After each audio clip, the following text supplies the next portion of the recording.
right, I am here with Rick Robotin for the first ever installment of Did We Fix It? Did We Fix It is a series that basically focuses on two people that have a problem, and we're trying to prove that discussion, honest discussion, is the route to solving every discrepancy that happens between humans.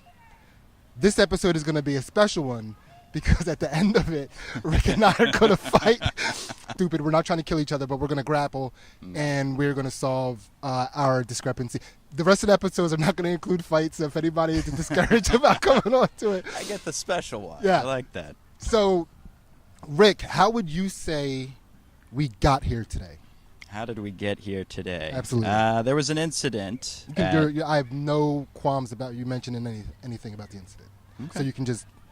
Well, I'm going to describe specifically my issue with the incident, which I think is slightly different from what caused the incident. Okay. If that can we makes sense. first talk about the incident? I don't even want to talk about what caused the incident on my behalf either. But Yeah. Can we first talk about what the incident was and then go into what we felt about our motivations? Yeah. Okay.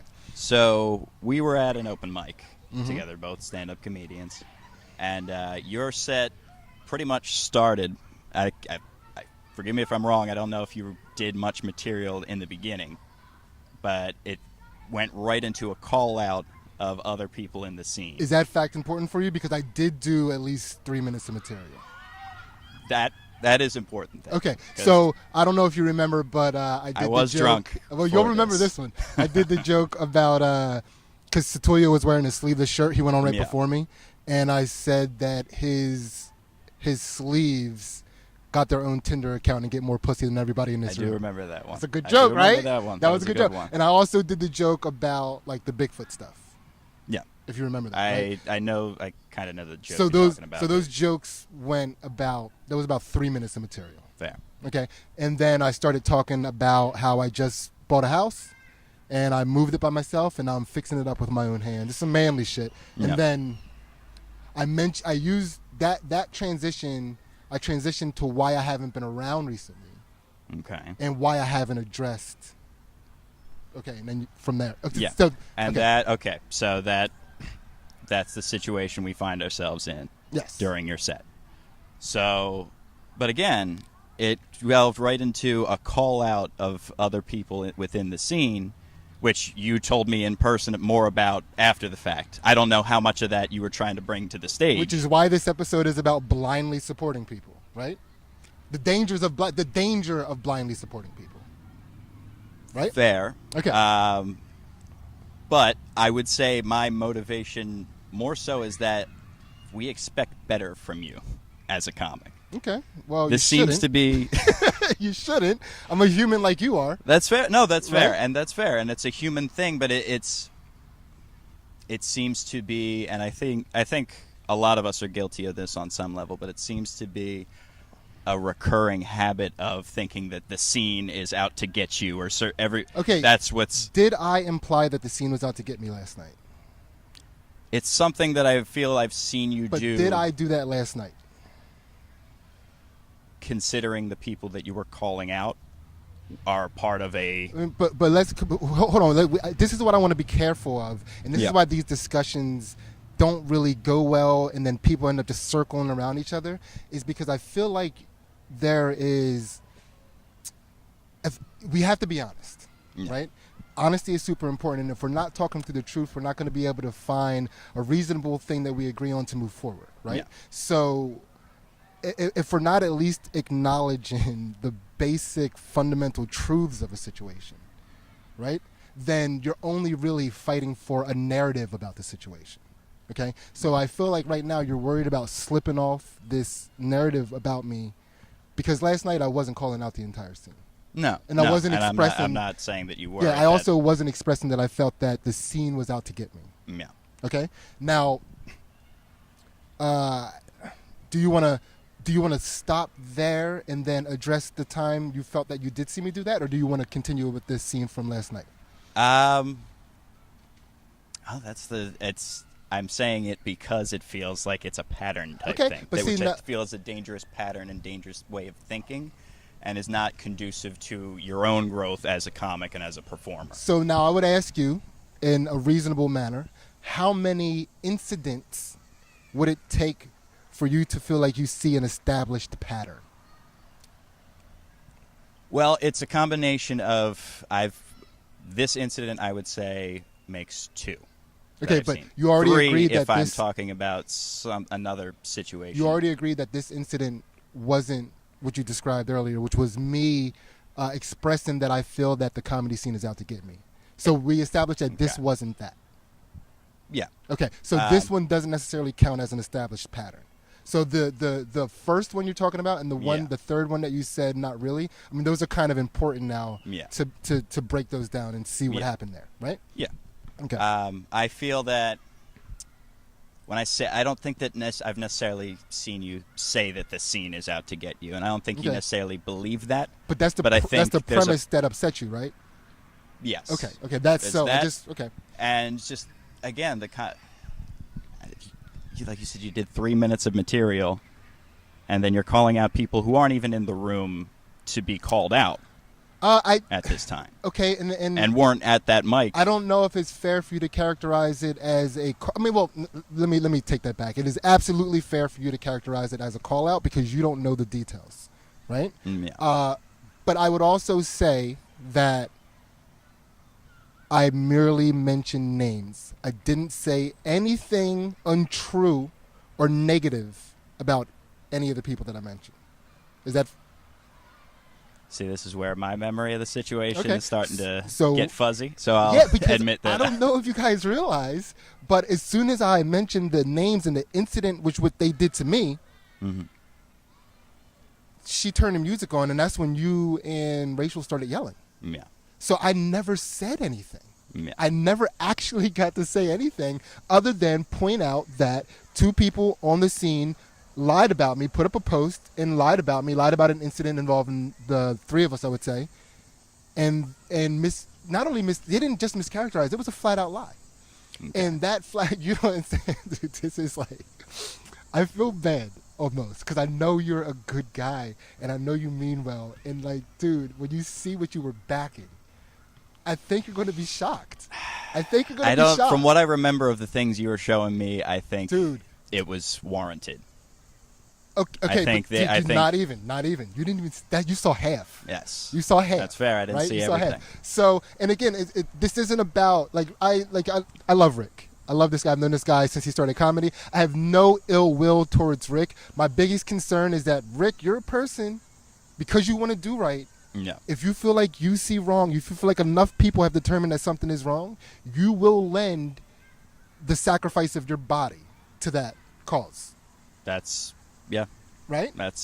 And I'm telling you to stop. But okay.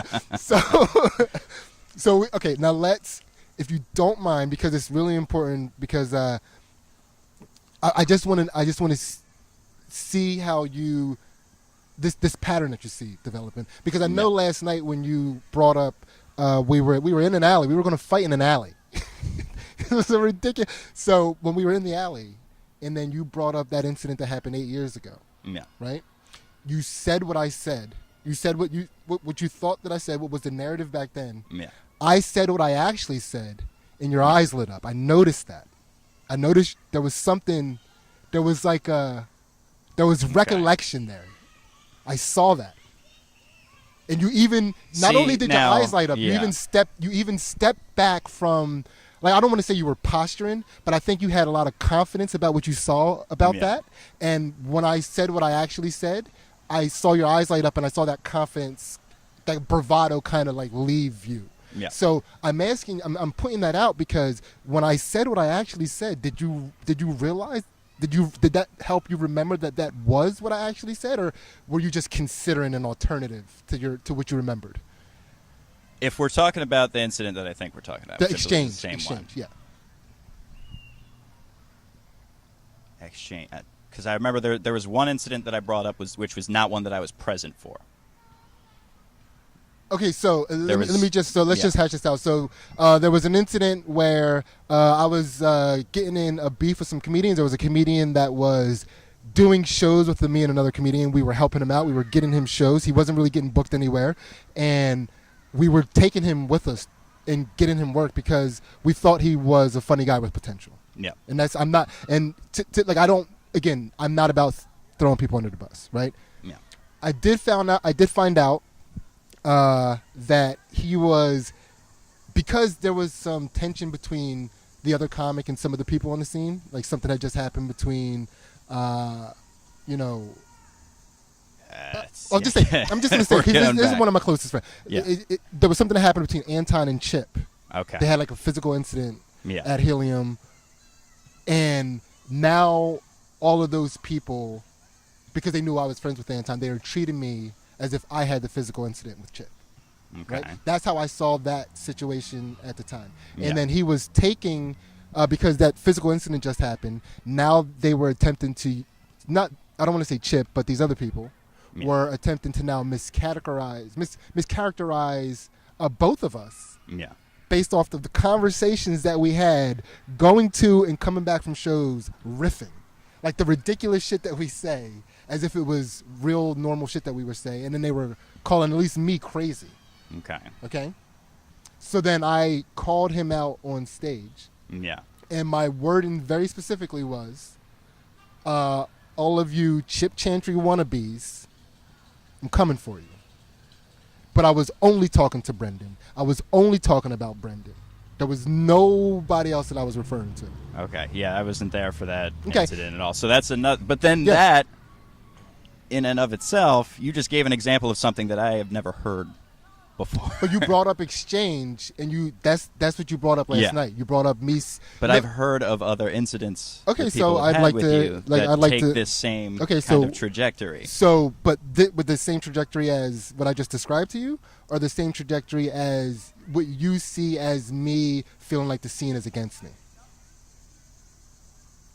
Say that again. Okay, so would you say that the incident that I just described to you Yeah. about my experience at Exchange was one of me expressing that I felt that the scene was against me? Because you got to keep in mind, Rick, all this time, I have worked pretty consistently, and I feel like this scene has taken pretty good care of me, you know, throughout the time that I've been here. I don't ever remember a time feeling like I was unfairly getting an unfair shake. I mean, it was like everybody. I feel like, you know, I didn't feel like there were comedians at Helium better than me, but I didn't work at Helium. But I feel like if you don't think that, you should probably get out of comedy. Okay. Right? So, again, so do you feel like that incident that we just talked about is me making it that the scene is against me? Kind of. Okay, why do you feel that? I mean, it was one person. It was one person that I had an issue with. It was one person that was doing something to me, and it was one person that I addressed. Because he's coward.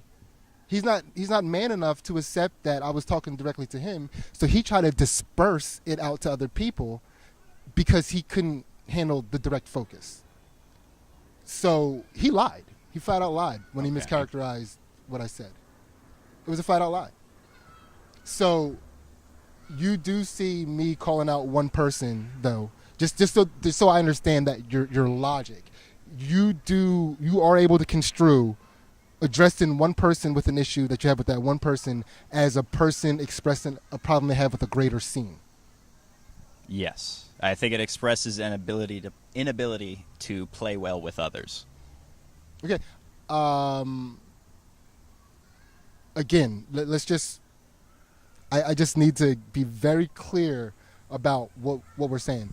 You're saying that if you have a problem, like right now, we're here to hash out a problem. Yeah. Right?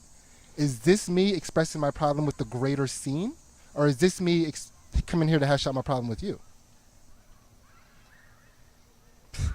See, this is why you came out with a camera to film a web series. Do you realize like how kind of crazy that is? You didn't tell me this is what you wanted to do. We'll get to there in a second. You want to talk about crazy? Crazy is how we got here to begin with, and we'll talk about that in a minute. But that was dumb and crazy on my part. Okay, so I'm that's why that we're here, though. But that's why we're here. So let's not try to separate those two things. But do you think that me coming here to talk to you is an expression of my problem with the scene as a whole? Yes, I think it's a way of you expressing that frustration by having somebody who you came here to fight. So what is my frustration? I don't know, man. I don't live your life. Isn't that important, I don't live your life. Isn't that important? You would have to have some kind of understanding of a motivation of somebody's frustration in order to pinpoint that they have frustration towards something. Is that fair to say? I know what I know about you from having been around you for 8 years. So you would admit that it's mostly some of it is from that. Some of it is just the general background is that you get 3 kids now. You literally have a joke. You say, I never had 2 kids. I went from 1 kid to 3 kids. I can only imagine the type of stress that puts you under. You see, and I'm not saying that you are.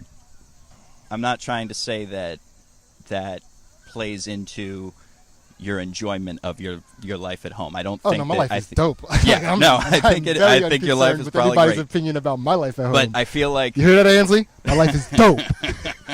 But no, this is important, Rick, because now what you're doing is you're taking material, something that I am doing to make people laugh, something I am doing to express my art. You're taking material and trying to extrapolate what could possibly be my frustration in life, when really that's a math joke.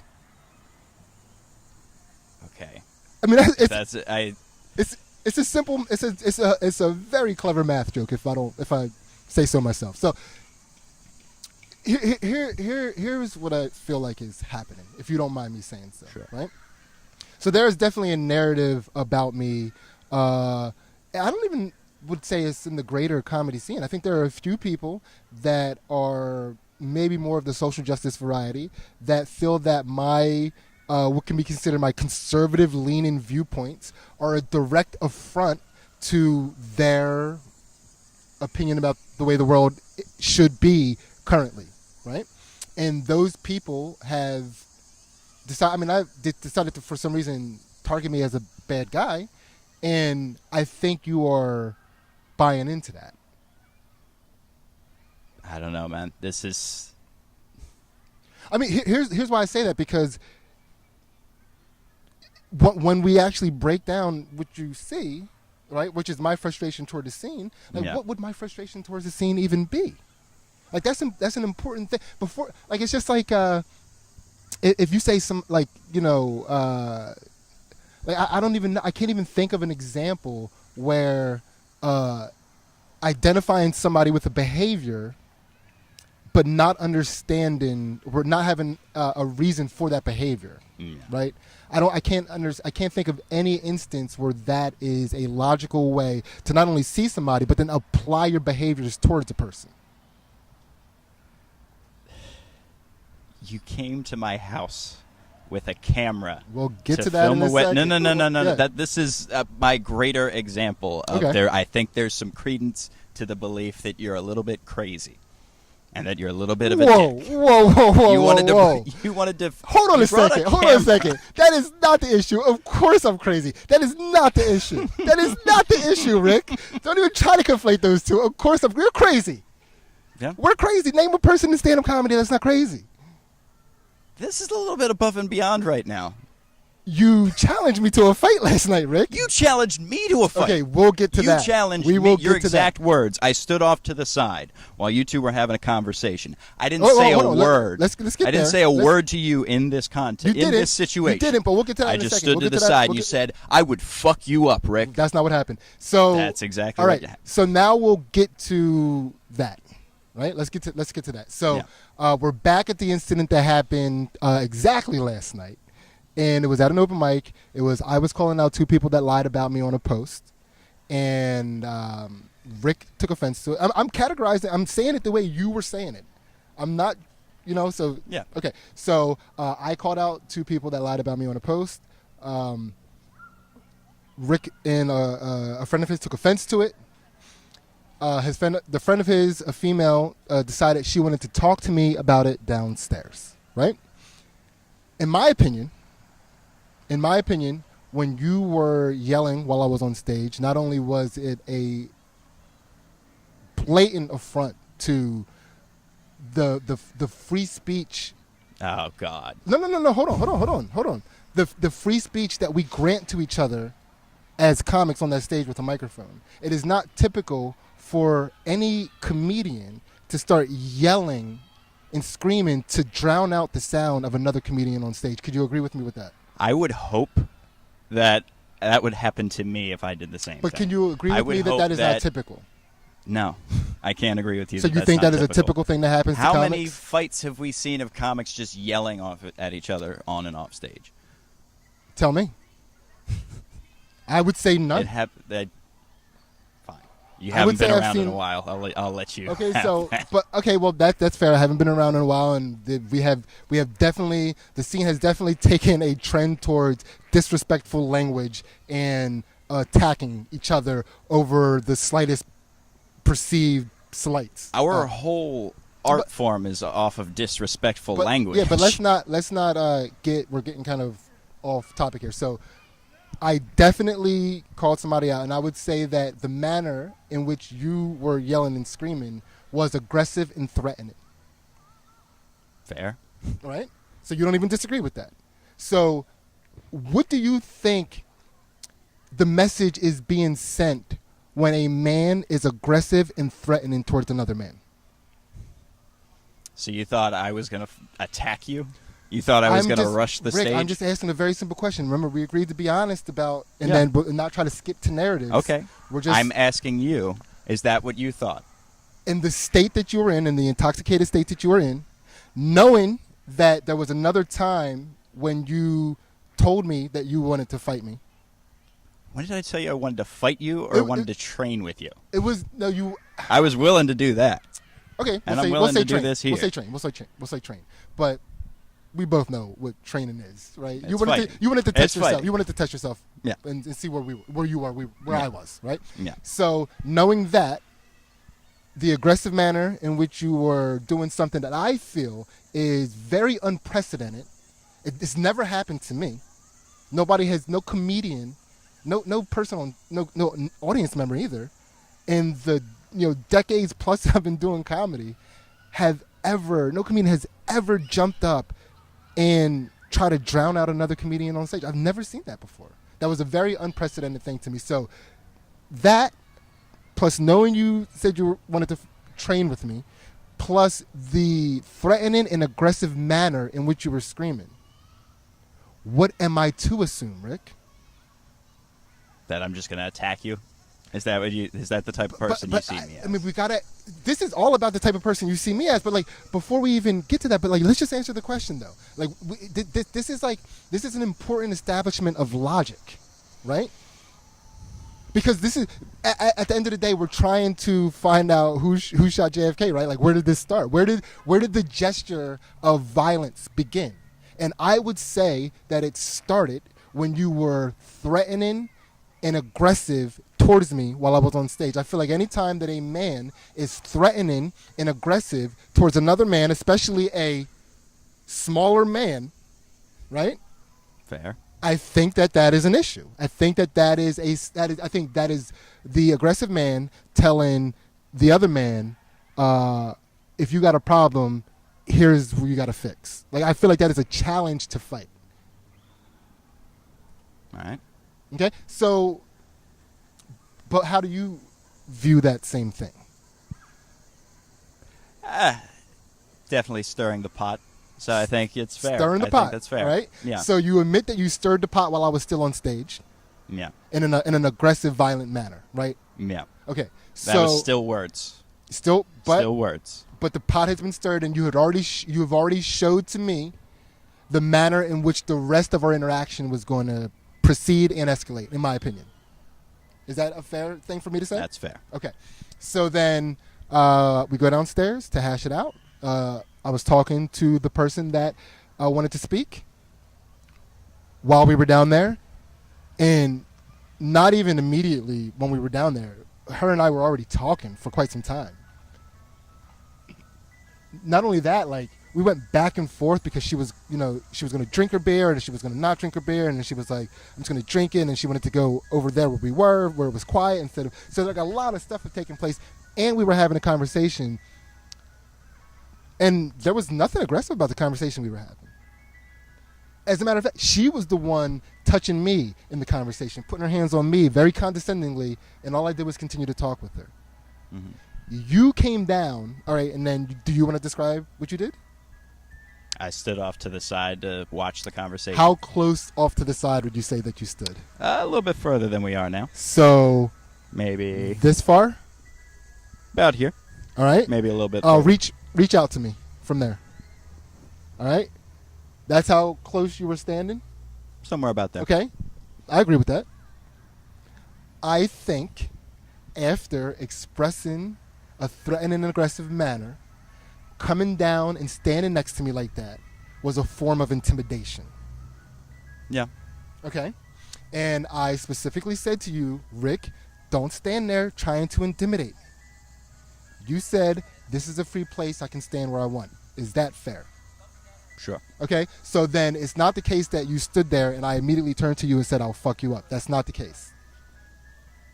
Okay. So All you right. agree. Okay. So fair. So, and I said it again, Rick, stop trying to intimidate me. And you said, what are you going to do, man? That to me is even more of a suggestion of wanting to fight. Yeah. You would agree with that, right? No, I would agree with that. Okay. And it sucks to see that happen now. Yes or no? Because we're friends. Yeah. Right? Yeah. And you, like, as far as I'm concerned, that was like an 8-minute threat. Right? It's pretty ridiculous. Kind of an extended Dude, if circumstance. you saw, watch this. If you saw, say a non-comedian, somebody we didn't know, if you saw a non-comedian doing that to me, what would you do? Nah, I wouldn't be happy about that. Exactly. Exactly. So, But it's a come now- on, man. Come on. Let's just establish the reality of this, though. Okay. You were Are we pressed- talking now? Before we get to that Yeah. that point, are we talking about someone a non-comedian doing everything that we just described, doing everything beginning to end? Or are we talking specifically about trying to intimidate you off to the side? The non-comedian would be the person you were Yeah, in that moment. from the yelling Yeah. during your set. But a non-comedian wouldn't yell about the things that we would yell. Yeah, about. but we're just saying he's being demonstrative and he's being disrespectful, right? But but it's just like, come on. Even if you saw a non-comedian yelling the way you were yelling towards me, what would you feel about that? No, that's fucked up. Exactly. So we can at least establish that you do agree that that was fucked up behavior. We can at least establish that we do agree that you started the threatening behavior. That's right? fair.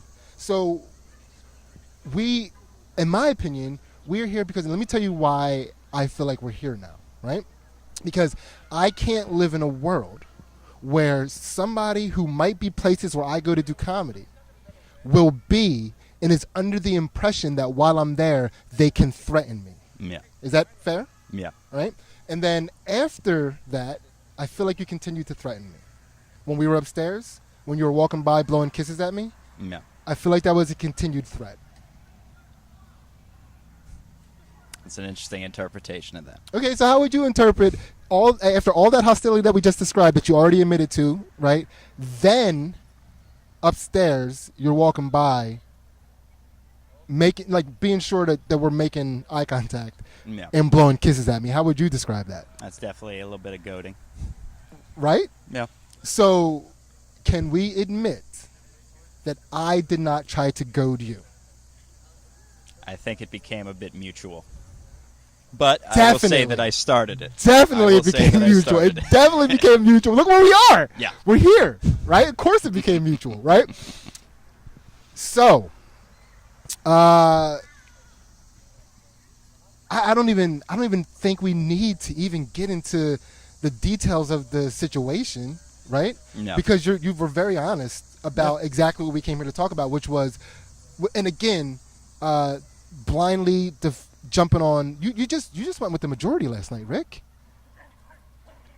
You know Yeah, that's me. fair. That's Because like, and here's what's annoying about that, because he has known me for a long time, and you know that I have been nothing but an honorable human being the whole entire time you know me. Do you know me to be a liar? Can't say I can prove that. Okay, Can't say that I don't know. I'm if going to ask would that be a question thing or not. differently, right? Do you know me to be truthful?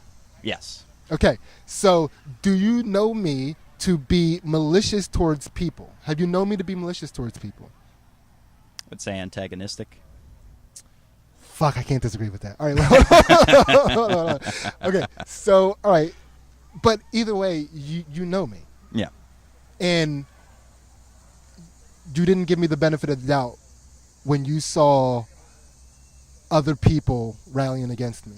And I think that's disappointing. I think I have done nothing but give you the benefit of the doubt no matter what situation you have ever been in. I have never taken sides against you once. And you know that you can get drunk and get erratic, No, right? yeah, I'm not going to dispute that. And I've never made you feel like you were unwelcome in my presence. Well, I mean, if that's...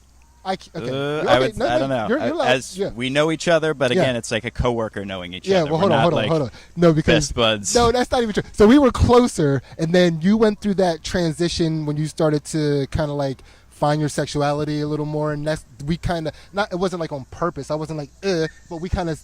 You were doing your own thing, finding a new world, and you weren't coming around the comedy scene as much, and that's kind of where we started to split ways as far as like the amount of time we spent with each other.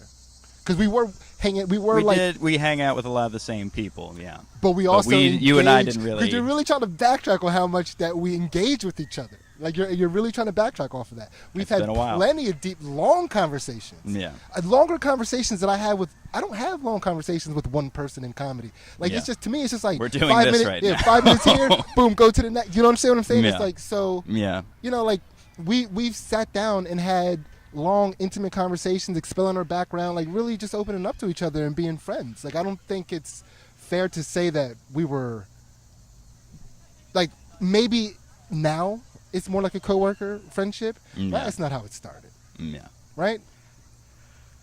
I would say I think this comes back to something that I know about myself, is that I tend to, my friendships can go from being very close to being very distant and cold. I think a part of it is kind of having moved around a lot as a kid, you know, being kind of uprooting constantly, is that I never really, certain friendships, aside from like a very close group of people in my personal life, outside of the comedy world and all that.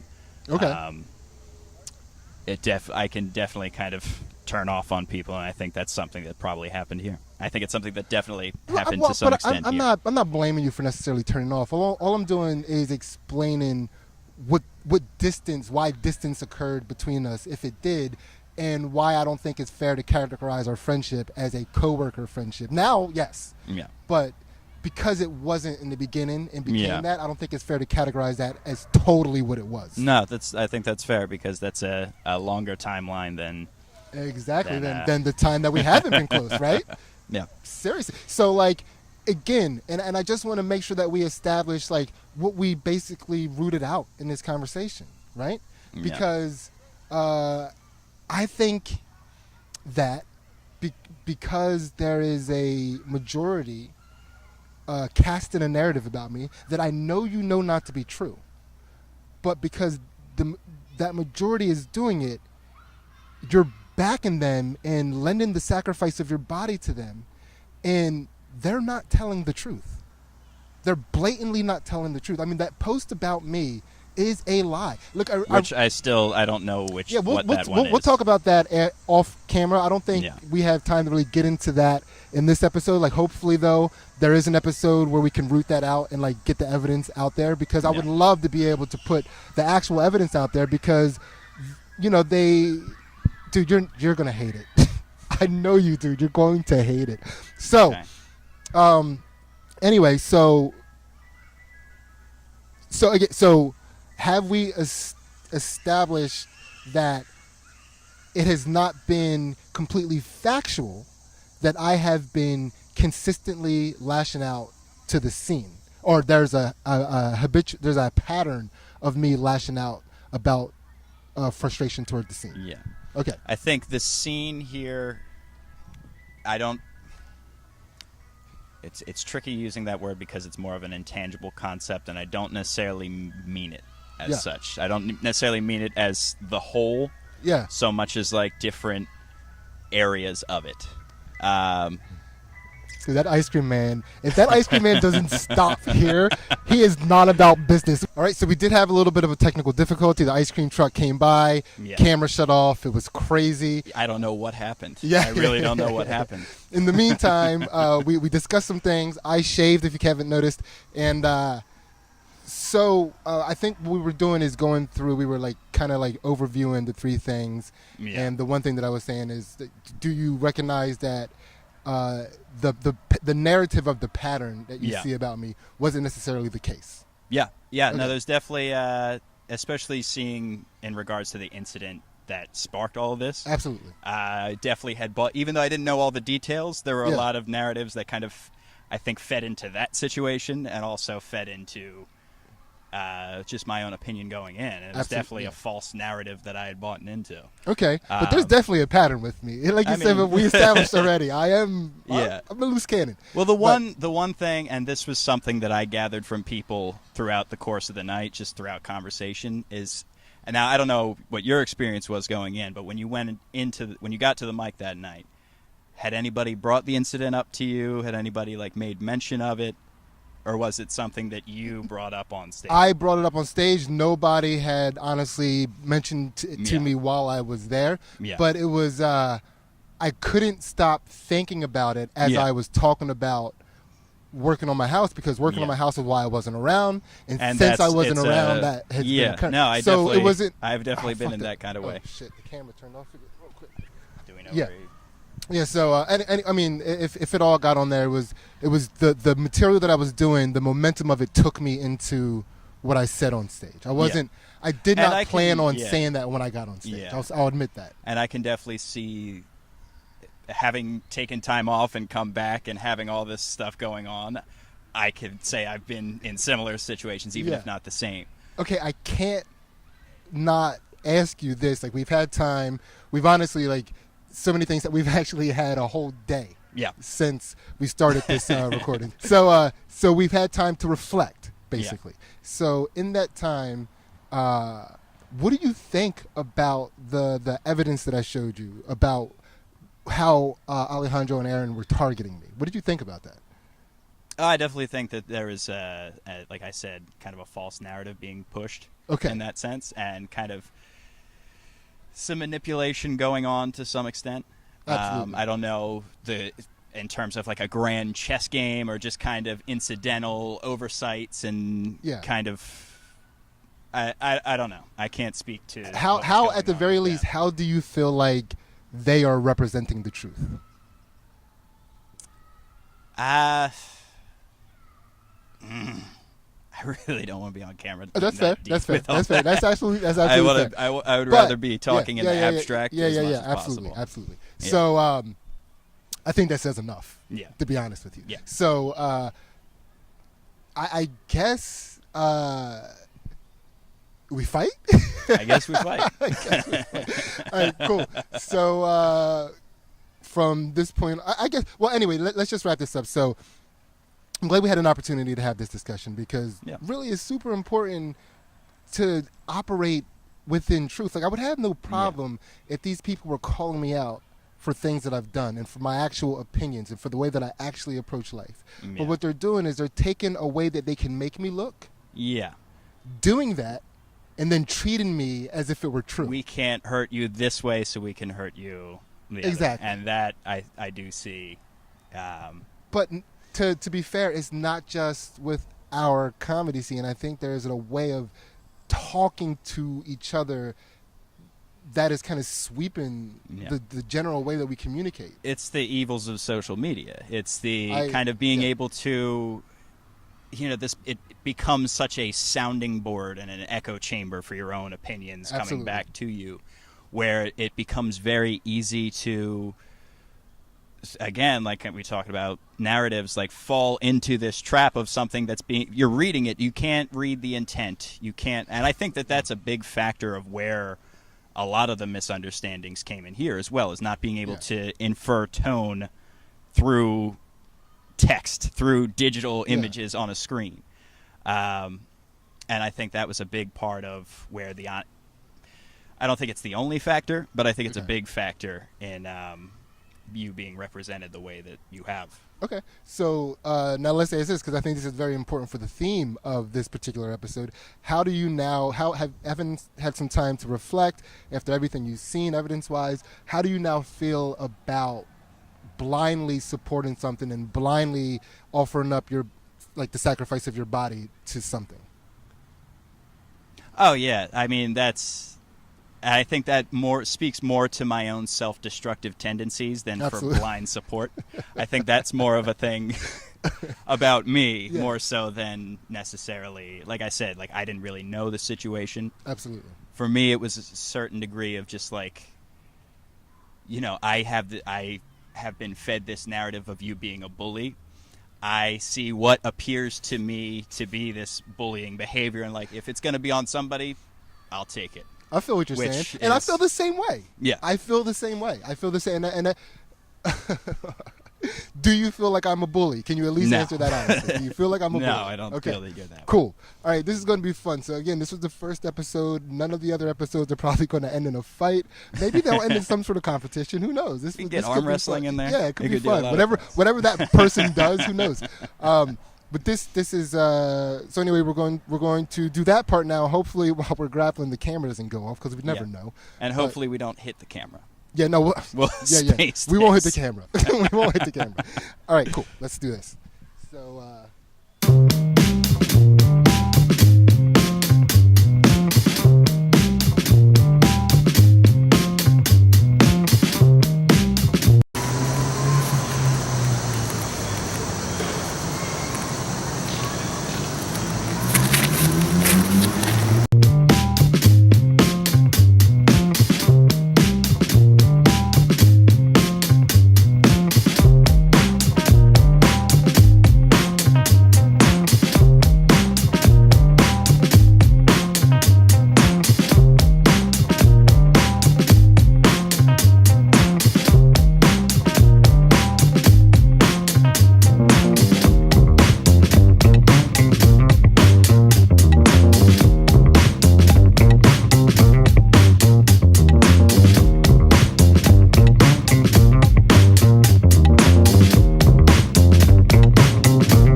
check on that. Hello, check. All right. Check. Okay, I did not have the sound recording, and I feel like a massive retard. I'm gonna do everything I can to recreate the. You're off to such a good start. I know. So that was fun, at least for me. And like I was saying, for a 38-year-old comedian and father of 3, I don't get to do this very often. And I'm glad I had this opportunity to not only have a very insightful, truthful discussion, but then to end it in a grappling match. How often do people want to do that?